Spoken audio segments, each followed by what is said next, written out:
Bismillahirrahmanirrahim. Welcome back to USA Pharmacy College. Today we will discuss about the microbiology in your future. So let's start our lecture without wasting our time.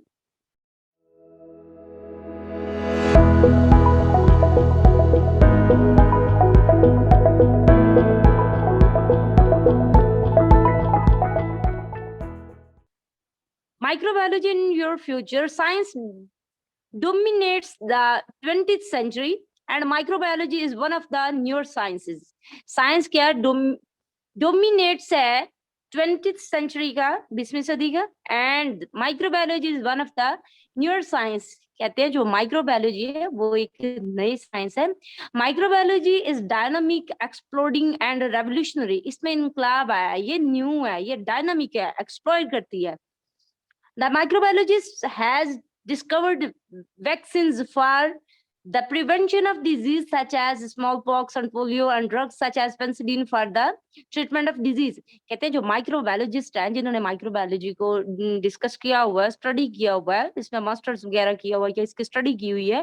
कहते हैं उन्होंने microbiologist जो थे, साइंसदान जो थे, scientist जो थे, उन्होंने वैक्सीन डिस्कवर की, इजाद की उस बीमारियों को प्रिवेंशन करने के लिए, बीमारियों को रोकने के लिए, such as smallpox and polio. जैसे कि स्मॉल पॉक्स और पोलियो है, उसके बाद ड्रग्स बनाई, कुछ अद्वियात बनाई जैसे कि penicillin for the treatment of disease, बीमारियों के इलाज के लिए. The discovery of some of the vitamin and other basic food materials has resulted from the study of microorganisms. कहते हैं जो डिस्कवरी है, याद है, कुछ विटामिन की और बेसिक बुनियादी फूड मटेरियल की has resulted, वो भी नतीजा है from the study of microorganisms, microorganism के मुतालिया का. Knowledge of the chemistry of the cell and the importance of certain cell parts in heredity is a contribution of the microbiologist. कहते हैं जो knowledge है, इल्म है chemistry of the cell की chemistry का, and the importance of certain cell parts, और कुछ सर्टेन महसूस सेल के पार्ट्स होते हैं, इससे होते हैं जिनकी अहमियत बहुत ज्यादा है इन हेरिडिटी विरासती मादा में, is a contribution of the microbiologist. ये भी माइक्रोबायोलॉजिस्ट की क्या है, कंट्रीब्यूशन है. The biologist may use microorganism as possible sources of food and oxygen for the space travelers. जो खला में साइंटिस्ट ट्रैवल करते हैं, सफर करते हैं, वो माइक्रो ऑर्गेनिजम्स को इस्तेमाल करते हैं ऑक्सीजन के तौर पे भी और फूड के तौर पे भी. ये बहुत जरिया है फूड का, ऑक्सीजन का, उनके लिए जो स्पेस ट्रैवलर्स है, मींस के जो हला में सफर करते हैं. नेक्स्ट इसके बाद क्या कह रहे हैं जी, कहते हैं the vegetable grown in space. Space में वेजिटेबल्स को ग्रोन किया. उसके बाद the physician needs knowledge of the microbiology of fight disease. कहते हैं फिजिशियन जो होता है उसको जरूरत होती है नॉलेज की, इल्म की, माइक्रोबायोलॉजी टू फाइट डिजीज, बीमारी से मुकाबला करने के लिए. Industrial scientist often utilize microbiology in the manufacturing of useful chemical products. जो इंडस्ट्रियल साइंटिस्ट होते हैं, इंडस्ट्रीज के साइंटिस्ट जो होते हैं, साइंसदान होते हैं, वो भी यूटिलाइज करते हैं माइक्रोबायोलॉजी को, इस्तेमाल करते हैं इन the manufacturing of useful chemical, फायदेमंद केमिकल प्रोडक्ट्स बनाने के लिए. उसके बाद द जियोलॉजिस्ट जो जमीन की स्टडी करते हैं, frequently uses information about micro organism in his search for oil. वो ऑयल की एक्सट्रैक्शन के लिए क्या करते हैं, माइक्रो ऑर्गेनिज्म की स्टडी करते हैं, उसकी इंफॉर्मेशन लेते हैं. The microbiology is important from the core of earth to the far reaches of outer space. कहते हैं जमीन का जो कोर है वहां से लेके हालात तक माइक्रोबायोलॉजी में बहुत ज्यादा इंफॉर्मेशन है, बहुत ज्यादा अहमियत के हामिल है. नेक्स्ट हमारे पास आ जाते हैं जी बैक्टीरिया. बैक्टीरिया क्या होते हैं जी हमारे पास, डिस्कवरी अगर हम इसकी देखें बैक्टीरिया की, बैक्टीरिया क्या होता है, इसकी डेफिनेशन क्या है. तो the bacteria were discovered by Leeuwen van Hoek in 1673. एक साइंटिस्ट था जिसका नाम है ल्यूवन वैन हुक. उसने कब इसकी डिस्कवरी की, 1673 में. ही नेम्ड देम लिटिल एनिमल. उसने इनको छोटे एनिमल का, छोटे जानवर का नाम दिया.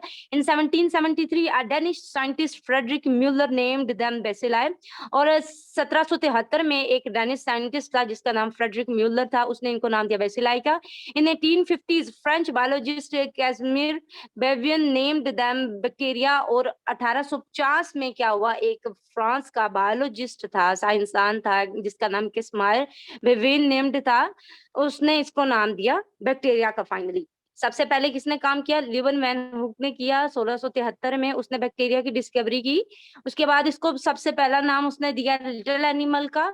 सेकंड साइंटिस्ट आया 1773 में, 1773 में, जिसका नाम था डेनिश साइंटिस्ट फ्रेडरिक म्यूलर, उसने इनको नाम दिया बेसिलाई का। फाइनली 1850 में 1850s में एक फ्रेंच बायोलॉजिस्ट आया था, फ्रांस का बायोलॉजिस्ट आया था, जिसका नाम था किस्मायर विवेन, जिसने इनको नाम दिया बैक्टीरिया का। ठीक है। Bacteria the microscopic unicellular prokaryotic organisms characterized by the lack of membrane bound nucleus and membrane bound organelles। अब बैक्टीरिया की डेफिनेशन कुछ देख लें। ये हमारे पास क्या है जी? बैक्टीरिया एक माइक्रोस्कोपिक है, मींस के इसको माइक्रोस्कोप के थ्रू देखा जाता है। यूनिसेलुलर है, यूनि मींस एक, सेलुलर एक सेल पे मुश्तमिल है।